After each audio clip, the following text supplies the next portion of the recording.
মাসও তো চাকরি করতে পারলে না, ছেড়ে দিয়ে চলে আসলে। হ্যাঁ, আমি তো তোমাকে আগেই বলেছিলাম যে তোমার দ্বারা জব টব করা সম্ভব নয়। তুমি ঠিকই বলেছো, আমার দ্বারা সম্ভব নয় এই চাকরি বাকরি করা।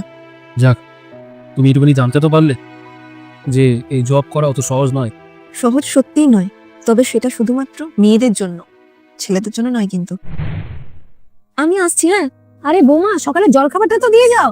আমি জলখাবার বানিয়ে রেখেছি, আপনি একটু নিয়ে নেবেন, আমার আসলে অনেকটা লেট হয়ে গেছে। তাহলে জলখাবার বানাতে গেছিলে কেন? আমি বানিয়ে নিতাম।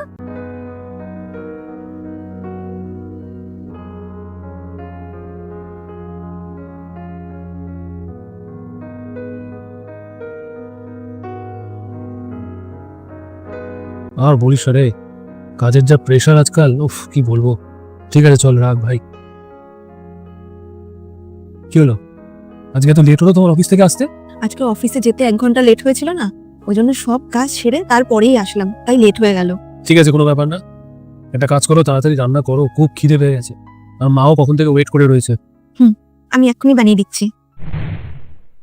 এবার বুঝলে যে জব করাটা আমার জন্য কেন পসিবল হয়ে ওঠেনি? তুমি তো শুধুমাত্র অফিসে যেতে আর আসতে, কিন্তু আমি অফিসে যাওয়ার আগে এবং এসে ঘরের সব কাজ করতাম, আর সেটা যদি তোমাকেও করতে হতো তাহলে পরে তোমার পক্ষেও পসিবল হতো না।